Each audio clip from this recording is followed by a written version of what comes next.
Bienvenido al episodio 4 de Detectives de Casos Fríos. Demasiado cerca de casa, una serie patrocinada mensualmente por Patreon, donde seleccionamos a 5 seguidores de Patreon al azar y examinamos casos que presentan su ciudad natal. Si te gustaría ver a tu ciudad natal destacada, puedes unirte a nosotros en Patreon siguiendo el enlace de abajo. Y ahora vamos a profundizar en 5 casos de sus ciudades natales, los misterios que golpean demasiado cerca de casa.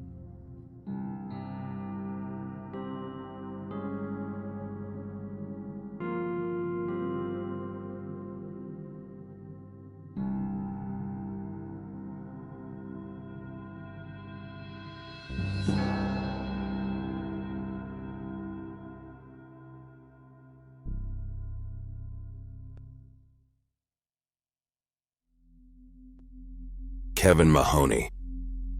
Nuestro primer caso para el episodio de este mes, demasiado cerca de casa, proviene de nuestra patrocinadora, Jennifer Babcock, quien eligió la ciudad de Fargo en Dakota del Norte.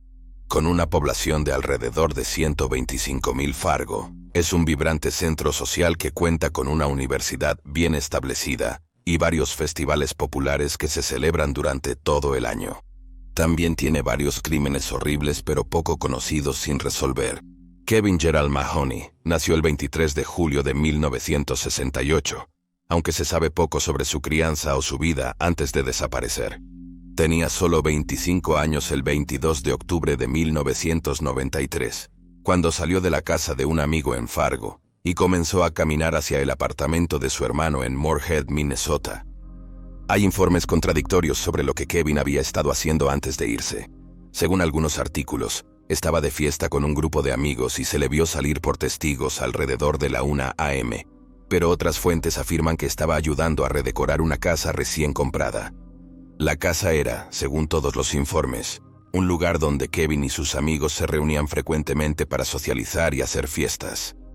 Como el hermano de Kevin estaba fuera de la ciudad esa noche en particular, no está claro si el joven de 25 años llegó o no al apartamento. Simplemente nunca se le volvió a ver ni se supo nada de él. La hermana de Kevin, Michelle, continúa buscando respuestas en el caso. Le dijo a los medios que su hermano era, citando, un niño de mamá, y que frecuentemente visitaba a su madre en Dilworth. Supo que algo estaba mal cuando él no visitó ese día, así que contactó al amigo en cuya casa había estado la noche anterior. El amigo dijo que Kevin no estaba allí. Preocupada, Michelle y la familia notificaron a las autoridades. Era fuera de lo común que su hermano no se mantuviera en contacto con la familia, ya que eran una unidad muy unida.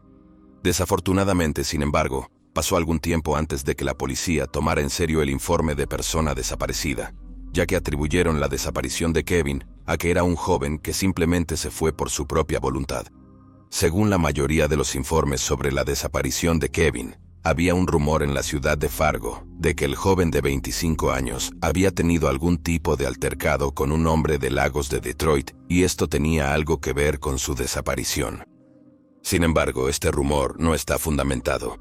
Un mes después, en noviembre de 1993, una mujer afirmó que había visto a Kevin en el bar de Rick en Fargo, pero esta observación no está confirmada. Michelle ha sido con mucho la más vocal de los miembros de la familia de Kevin. En 2017 habló en un podcast contándole a los anfitriones sobre 2 detalles que nunca se habían mencionado en los años anteriores. Según Michelle, había un rumor entre la comunidad local de que su hermano no estaba vivo cuando lo habían sacado de la casa de su amigo en Norte Fargo. También habló de un par de pantalones ensangrentados que se encontraron en esa misma casa. Sin embargo, no hay informes de que se hayan recuperado pantalones ensangrentados de la escena en ningún artículo de noticias, lo que indica que probablemente sea otro rumor. En los últimos años, Michelle ha continuado expresando sus preocupaciones sobre el caso. Ella y el resto de la familia de Kevin aún sospechan del amigo dueño de la casa que había estado con el joven de 25 años la noche de su desaparición. Le dijo a un medio de comunicación, tan pronto como Kevin desapareció, nadie quería volver a esa casa, nadie quería pasar el rato con ese individuo. El propietario de la casa también aparentemente vendió la casa solo 2 meses después de la desaparición. Según la página del proyecto Charlie de Kevin, varias personas han tomado y pasado pruebas de polígrafo en los años desde la desaparición, pero no hay fuentes que indiquen quién tomó estas pruebas, y como todos sabemos, son famosamente poco confiables. En 2010, se asignó un nuevo investigador al caso, y en 2011, se excavó una sección de la casa donde se vio a Kevin por última vez. Pero esto no reveló nada. De nuevo, un rumor local llevó a muchos a especular que el joven había sido enterrado en algún lugar de la propiedad. La policía ha visitado la casa en varias ocasiones, pero nunca han encontrado ninguna evidencia relacionada con el caso de Kevin. Las autoridades creen que el joven de 25 años fue víctima de un juego sucio. El caso ha cambiado de manos varias veces y se ha reabierto 3 veces a lo largo de los años. La mayoría de los detectives que revisaron el caso creen que la investigación original no recibió la atención adecuada, en gran detrimento de la misma. La desaparición de Kevin es uno de los casos sin resolver más antiguos de Fargo. Se examinó nuevamente en 2017 tras recibir nueva información, pero hasta ahora, el destino del joven elude tanto a su familia como a las autoridades. La familia de Michelle todavía vive en el mismo parque de casas móviles que cuando Kevin desapareció. Aunque la madre de Kevin falleció en 2013, Michelle juró continuar buscando respuestas. Kevin fue visto por última vez el 2 de octubre de 1993. Es un hombre blanco con ojos azules y cabello castaño, que era largo y liso en el momento de su desaparición. Mide alrededor de 5 pies 9 a 5 pies 10 y pesaba entre 155 y 165 libras cuando fue visto por última vez. Si aún está vivo, tendría 52 años. Si tienes alguna información sobre la desaparición de Kevin, puedes contactar al Departamento de Policía de Fargo al 701-241-1405. Tania Monique Leonard. Nuestra próxima ubicación es presentada por nuestro patrocinador Ainsley, quien eligió la ciudad de Bartow, Florida. Hogar de un festival anual de artes, numerosos museos y lugares históricos, y varias empresas familiares. Bartow podría ser una de las últimas ciudades que te vienen a la mente cuando piensas en crímenes oscuros. Sin embargo, en todas partes hay una cuota de crimen oscuro, en todas partes hay una cuota de misterios. Tania Monique Leonard nació el 16 de noviembre de 2001, hija de Miranda Jones y su novio, Michelle Lewis. Su vida fue trágicamente cortada antes de que realmente comenzara. El 19 de octubre de 2002, Miranda dejó a Tania con Miguel en el complejo Jardines de Azalea en Avenida Vista del Golfo, alrededor de las 10:30 de la tarde. Él estaba cuidando a la niña esa noche, para que Miranda pudiera ir a una fiesta. Según la madre de una, esta fue la última vez que vio a su hija. Sin embargo, Miguel disputa esta afirmación, declarando que Miranda recogió a Tania en algún momento entre las 8:30 y las 9 de la mañana siguiente. Un día después, el 20 de octubre, Miranda llamó a la policía para denunciar una altercación física entre ella y Miguel. Dijo que fue a visitar a su novio la noche del 19 para recoger a su hija, presumiblemente después de la fiesta, pero Miguel le dijo que la niña de 11 meses no estaba allí, estaba en la casa de un amigo. Así que Miranda fue a la casa del amigo, pero la encontró vacía. Regresó al complejo de apartamentos para enfrentarse a Miguel, quien supuestamente amenazó a la madre de uno, y la echó de la casa tan agresivamente que se le cayeron varios dientes. Mientras tanto, Miguel le dijo a las autoridades que su novia lo había atacado con un cuchillo de cocina, cortándole las manos, y que él la había golpeado en defensa propia. Los investigadores encontraron sangre en el apartamento y también tomaron fotos de las manos de Miguel que presentaban múltiples heridas de cuchillo.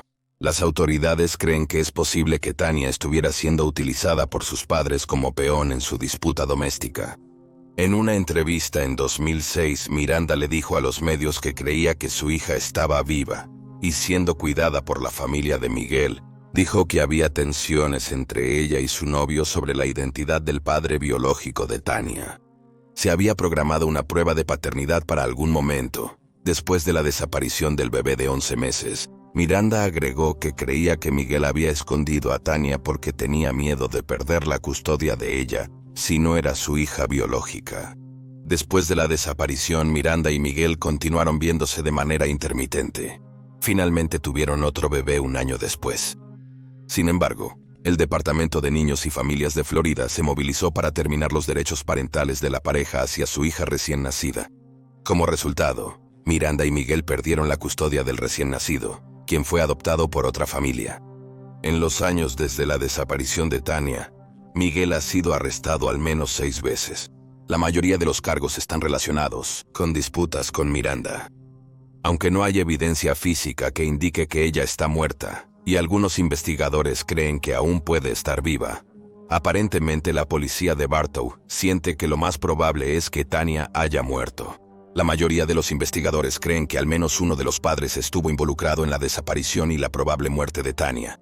Desafortunadamente, no pueden presentar cargos contra la pareja debido a sus historias contradictorias y falta de pruebas. En un momento dado, los fiscales ofrecieron a Miguel y Miranda inmunidad de todos los cargos si devolvían al bebé de 11 meses con vida, pero ambos se negaron a cooperar y rechazaron el trato. La pareja continuó implicándose mutuamente en la desaparición, pero no hay pruebas disponibles para respaldar ninguna de las versiones de la historia. Según algunos informes, Miranda tuvo a su primer hijo en 2006, pero con un padre diferente. En ese momento parecía probable que también perdería la custodia de este niño, aunque no está claro si lo hizo. En años más recientes, Miguel estuvo involucrado y fue acusado de tráfico de drogas. En 2012, la abuela materna de Tanya, Teresa Manning, le dijo a los reporteros que todavía estaba buscando a la pequeña y esperaba poder llevarla a casa algún día, diciendo a News One: ha sido realmente duro cada año. Miras su fecha de nacimiento y la fecha en que desapareció y te preguntas qué está pasando. Agregó que la familia estaba en gran dolor por la desaparición. Tanya Monique Leonard tenía solo 11 meses cuando fue vista por última vez, el 19 de octubre de 2002. Es una mujer negra con cabello negro, ojos marrones y orejas perforadas. Tiene una marca de nacimiento de color claro en su pierna derecha. Si aún está viva, tendrá 19 años. Si tienes alguna información sobre el paradero de Tanya, puedes llamar al Departamento de Policía de Bartow al 863-534-5034.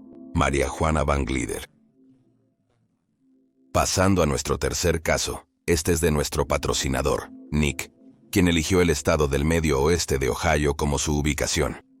Conocido por sus numerosas atracciones turísticas y como el lugar de nacimiento de varias figuras influyentes, desde Warren Harding hasta Neil Armstrong, Ohio, también es notable por varios casos sin resolver, que son bien conocidos en la comunidad de crímenes reales. Nacida el 19 de noviembre de 1911, en Fairmont, Virginia Occidental, se sabe poco sobre la crianza de María Juana Croft. En 1929, con solo 17 años, se casó con Jaime Van Glider, y la pareja vivía en una granja rural en Virginia Occidental con sus 5 hijos. La pareja de hecho tuvo 7 hijos juntos, aunque tristemente 2 murieron al nacer. James trabajó para la Administración de Progreso de Obras, una agencia que fue creada por Franklin D. Roosevelt. Empleó a ciudadanos durante la Gran Depresión, mientras que Mary Jane era una madre que se quedaba en casa. En algún momento durante la relación de la pareja, comenzó a desmoronarse.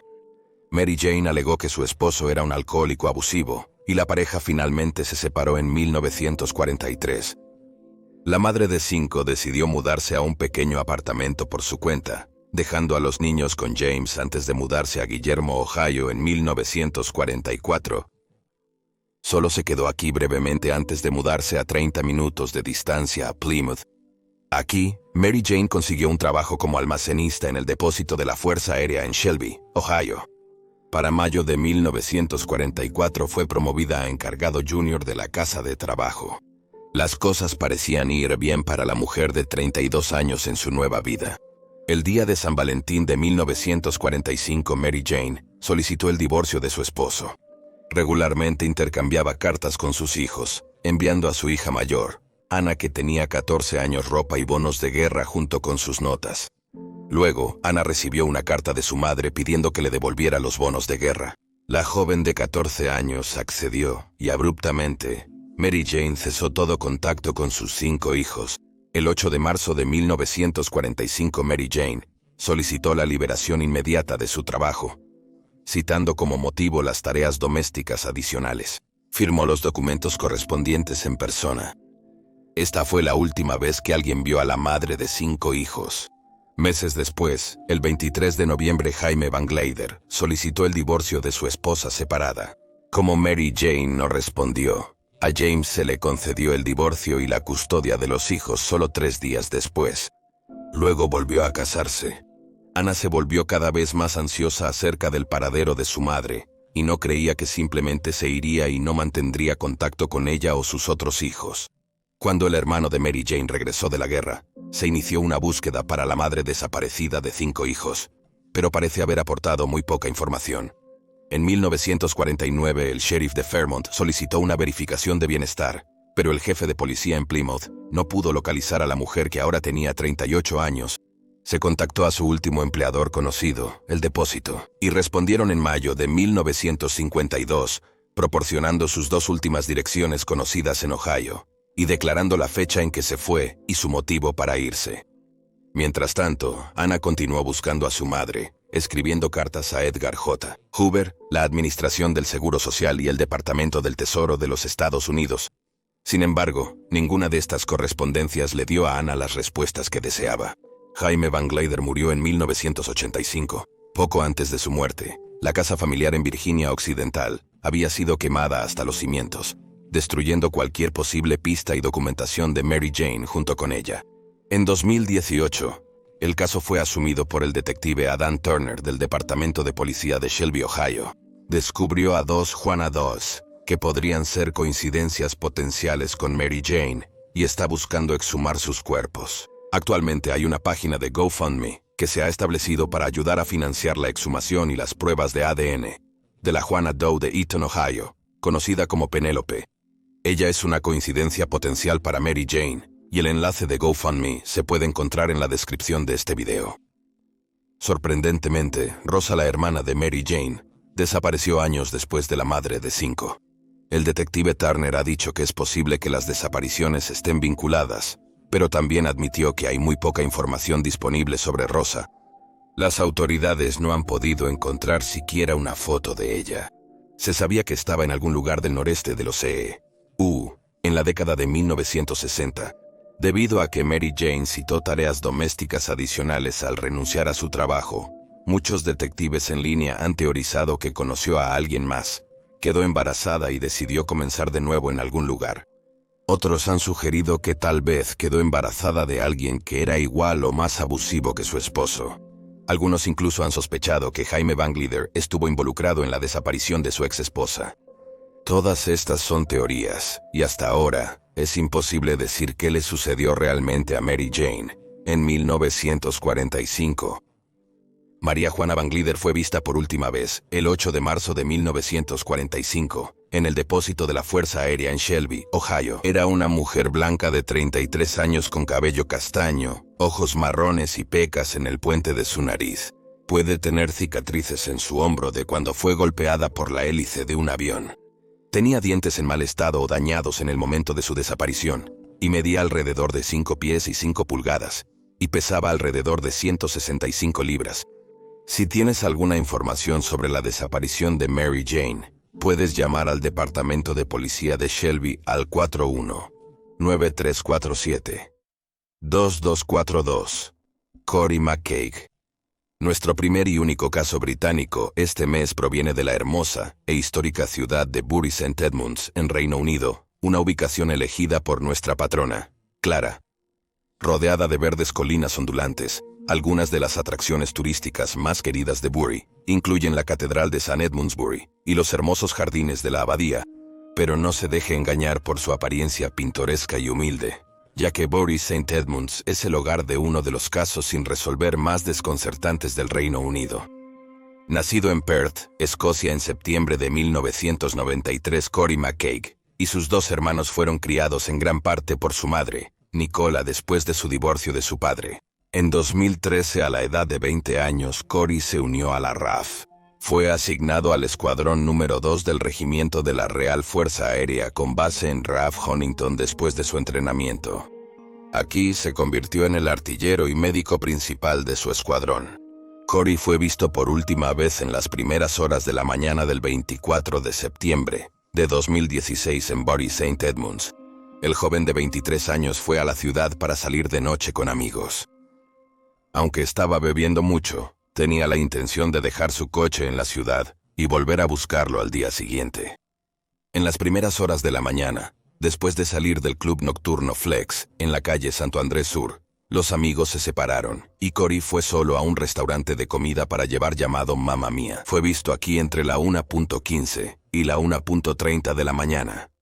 La última vez que se vio a Corey fue alrededor de las 3:25 am, donde fue captado por una cámara de seguridad en la calle Brent Goebel. Fue visto entrando en lo que se ha descrito como un área en forma de herradura detrás de varias tiendas, donde se encontraban varios contenedores de basura industriales. No hay imágenes del joven de 23 años saliendo de nuevo. Un testigo se presentó más tarde, afirmando que vio al joven detrás de una fábrica de azúcar alrededor de las 4:20 am, pero esta observación ha sido desacreditada desde entonces. Dado que Corey tenía el fin de semana libre del trabajo, su desaparición pasó desapercibida hasta que no se presentó a sus deberes el lunes por la mañana.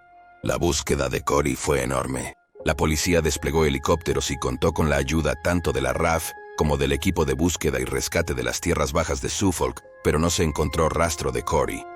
Finalmente, las autoridades revisaron la actividad del teléfono del joven de 23 años y descubrieron que la mañana de su desaparición, su teléfono recorrió 12 millas en el espacio de 28 minutos, una distancia no factible a pie. El móvil fue rastreado hasta un vertedero cerca del pueblo de Barton Molinos, y se había apagado, dañado o se había quedado sin batería a las 8 de la mañana de esa mañana. En octubre se incautó el camión de basura que se pensaba que llevaba el teléfono móvil de Corey, pero no se encontró ninguna nueva evidencia. En ese momento se observó que el camión solo había estado transportando alrededor de 15 kilogramos en la mañana de la desaparición, lo que indica que no podría haber estado transportando un cuerpo. Se realizaron búsquedas a lo largo de la ruta entre Bury St. Edmunds y Barton Molinos, pero nuevamente, no se encontró ninguna evidencia. Se especuló durante un tiempo que quizás Corey había aceptado un viaje de un extraño, algo que su madre, Nicola, dijo que no le daba miedo hacer. Nicola apeló al público para obtener información, y las autoridades decidieron que era probable que el joven de 23 años hubiera abandonado la ciudad, voluntariamente o no. Más tarde, en octubre, se encontró un cadáver desmembrado y quemado en una maleta cerca del pueblo de Tintwistle. Se pensaba que los restos pertenecían a un hombre blanco menor de 50 años, pero las pruebas de ADN demostraron que el cuerpo no era de Corey. Un mes después, las autoridades revelaron que entre las 3 y las 5 de la mañana del día de la desaparición de Corey, 39 personas podían ser vistas en las cámaras de seguridad en el área donde se vio al joven por última vez. Inicialmente se identificaron solo a 16 personas. Sin embargo, la ayuda del público permitió a la policía identificar a otras 13 personas para diciembre. Ese mismo mes, se registró un área boscosa entre Barton Molinos y Ralph Huntington, y se teorizó que quizás Corey había sido golpeado por un vehículo. Sin embargo, no se encontró nada en relación con el caso. Más tarde, en diciembre de 2016, Nicola declaró públicamente que sentía que la policía no estaba investigando adecuadamente la desaparición de su hijo. Agregó que estaba considerando contratar a un investigador privado para seguir pistas que sentía que la policía había ignorado. Sin embargo, Nicola pospuso la contratación de un investigador privado cuando la constabularía de Suffolk accedió a investigar un incidente el 25 de septiembre, donde 3 hombres incendiaron un coche. No obstante, la policía no halló vínculo entre el suceso y la desaparición de Corey. En enero de 2017 se encontró la parte trasera de un teléfono móvil, donde se había detectado por última vez la señal del teléfono de Corey. Sin embargo, sin una tarjeta SIM o cualquier parte electrónica, la policía no pudo obtener más información de este descubrimiento. Un mes después, la policía comenzó una búsqueda en el vertedero cerca de Barton Molinos.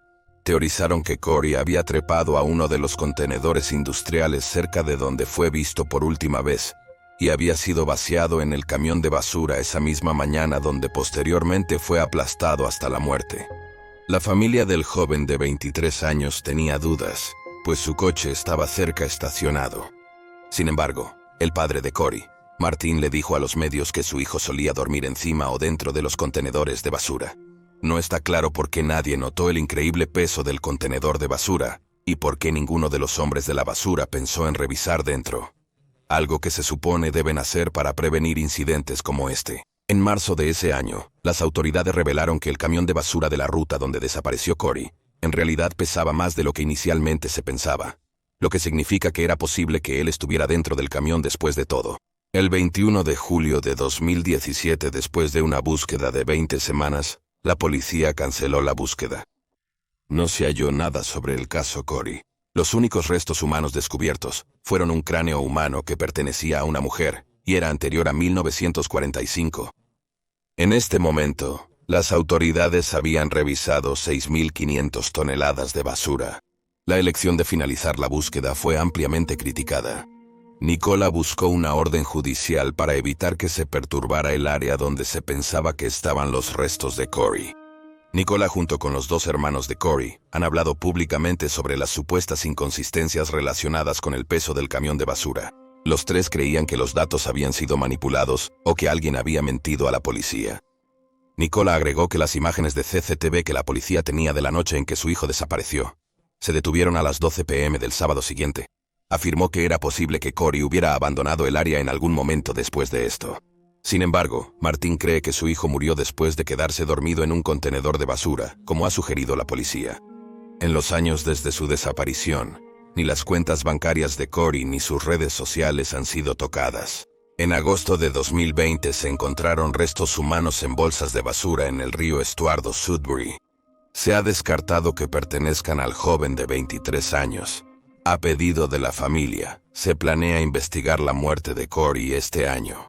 En septiembre de 2021, Nicola ha continuado hablando sobre la desaparición de su hijo. Afirmó que un conductor de camión de basura le dijo que vio al joven de 23 años parado cerca cuando se estaban vaciando los contenedores, y dijo que las autoridades simplemente descartaron esta declaración de testigo. También reveló que la esposa de un taxista se había puesto en contacto con ella, afirmando que su esposo había golpeado a un joven la noche de la desaparición de Corey y lo había dejado en el bosque después de que él vomitó en su taxi. Pensó que el joven podría haber sido el hijo de Nicola. Otro rumor que Nicola escuchó fue que a Corey lo habían tirado en el contenedor después de un asalto fallido. Un detective retirado ha expresado su propia creencia de que varias personas estuvieron involucradas en lo que le sucedió al joven de 23 años. El caso aún no se ha resuelto. Corey fue visto por última vez en la calle Ben Gobel, en Bury St. Edmunds, alrededor de las 3:25 de la mañana, en la mañana del 24 de septiembre de 2016. Es un hombre blanco con cabello corto, de color marrón claro y de complexión media. Mide cerca de 5 pies 10 pulgadas, visto por última vez con jeans blancos y camisa rosa. Si tienes alguna información sobre el paradero de Corey, puedes llamar a Crime Stoppers al 0-800-555-111. Michelle Manders. Nuestra última ubicación de caso este mes proviene de nuestro patrocinador, Jacobo, quien eligió la ciudad de Watertown en Wisconsin. Dividida entre los condados de Jefferson y Dodge. Watertown está compuesta por alrededor de 24,000 residentes y se encuentra junto al río Rock, un afluente del río Mississippi que pasa por Wisconsin e Illinois. Una ciudad aparentemente pequeña e inocua, es hogar de uno de los casos sin resolver más duraderos del estado. Michelle Manders tenía solo 2 años cuando desapareció de la casa de sus padres en medio de la noche el 13 de octubre de 1981. Su madre, Jan, descubrió que faltaba la mañana siguiente, el 14 de octubre. El padre de Michelle, Miguel, estaba de viaje de negocios en Appleton en el momento de su desaparición, dejando a una Jan aterrada vaciando la casa en un intento desesperado por encontrar a su hija de 2 años desaparecida. Alrededor de las 8:36 a.m. la policía llegó a la escena y clasificó el caso como un secuestro. Inmediatamente iniciaron una búsqueda de la niña desaparecida. Esa misma mañana la policía descubrió el bolso de Jan a una cuadra de la casa familiar. El contenido del bolso había sido derramado en el suelo, pero no había señales de Michelle. Un día después, las autoridades anunciaron que un hombre llamado José Mueller era su principal sospechoso. Joe era el esposo de la amiga de Jan, Terry, una joven que tenía tanto esquizofrenia como discapacidades intelectuales. Terry había estado en la casa la noche que Michelle desapareció, ya que Jan le estaba enseñando a coser. Su esposo debía recogerla a las 10:30 esa noche, pero cuando no se presentó, Jan permitió que Terry se quedara a pasar la noche antes de retirarse a la cama ella misma. Al día siguiente, encontró una nota de su amiga que decía que Joe la había recogido a las 12:15 a.m. Aunque Joe tenía un largo historial de arrestos, sus delitos eran principalmente vandalismo, robo, allanamiento de morada y entrada ilegal. Sin embargo, las cosas tomaron un giro cuando las autoridades hablaron con la exesposa de Joe, quien les dijo que él la había maltratado, pero no a su hijo, José Jr., quien había muerto a la edad de 3 meses en 1975. Informes apuntaban a Joe como el sospechoso principal en la muerte del niño. Supuestamente había golpeado a Joe Jr. con solo 1 mes de edad por ser mimado, y lo había dejado tan cerca de un calentador de espacio que terminó con quemaduras. Extrañamente, Joe había aparecido en la casa de los Manders a las 10:07 de la mañana del día de la desaparición de Michelle. Jan notó que él no ayudó en la búsqueda de su hija, y no está claro por qué había aparecido en la casa tan temprano. Otra discrepancia en el caso es que Joe afirmó que había recogido a Terry a las 11:45, no a las 12:15 como ella dijo. El 16 de octubre, 3 meseras y varios clientes en un café en Tierra Negra, aproximadamente 70 millas al oeste de Watertown, vieron a una niña que coincidía con la descripción de Michelle con una pareja de mediana edad en sus últimos 40 a principios de 50.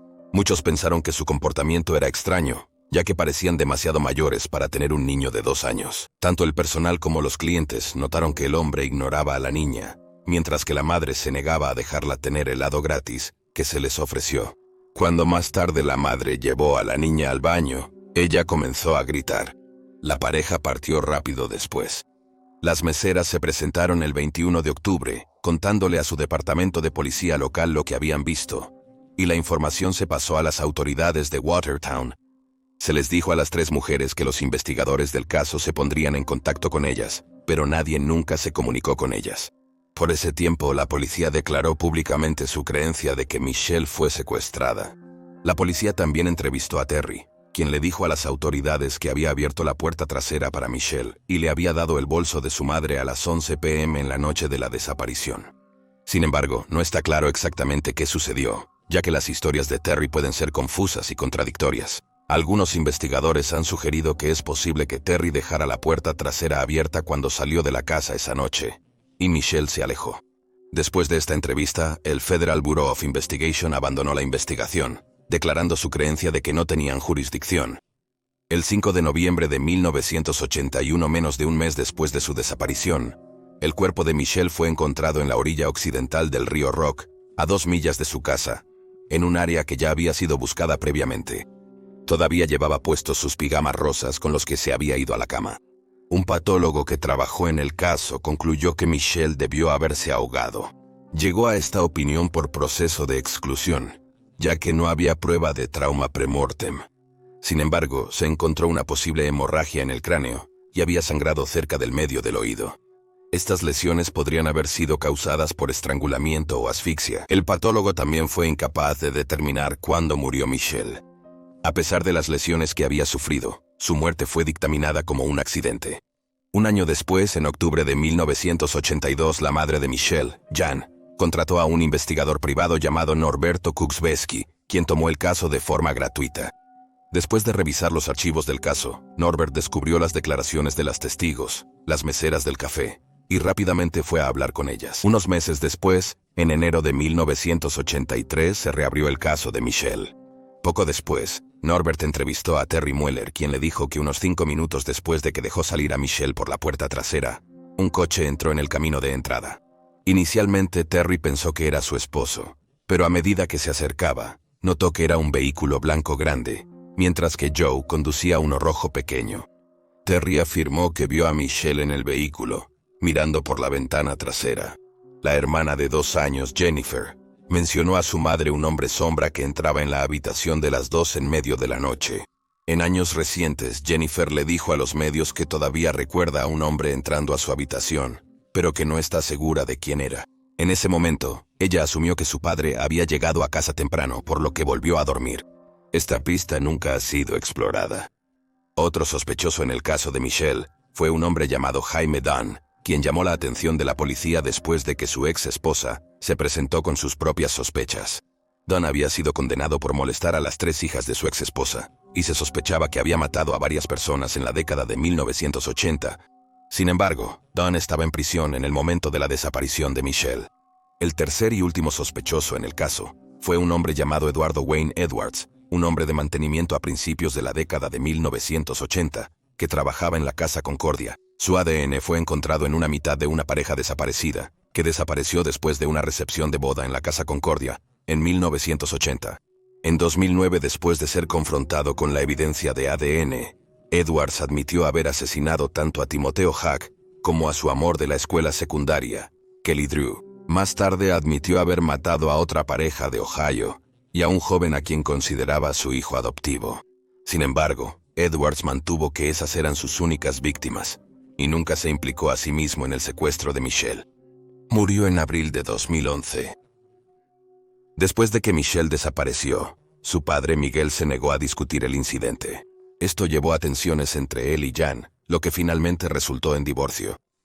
Miguel volvió a casarse. Su nueva esposa cuidó a los niños, Jennifer y Cristóbal, de 4 y 6 años, en 1981, y Jan no intentó obtener la custodia. Comprensiblemente, la muerte de Michelle la devastó, y pasó algún tiempo viajando con un camionero antes de finalmente regresar a casa, donde intentó quitarse la vida. El caso de Michelle sigue sin resolverse.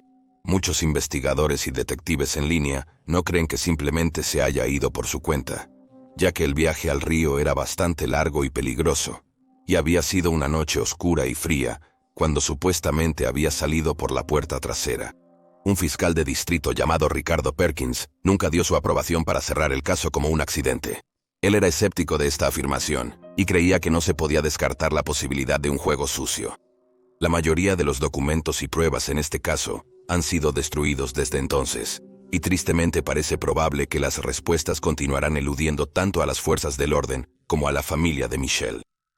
Y ahí tienes los hechos. Muchas gracias a todos nuestros seguidores en Patreon. Felicidades a los ganadores de este mes, y buena suerte a todos los que participen en el sorteo de premios de la próxima semana. Gracias por ver. Manténganse alerta, manténganse seguros y nos vemos la próxima vez.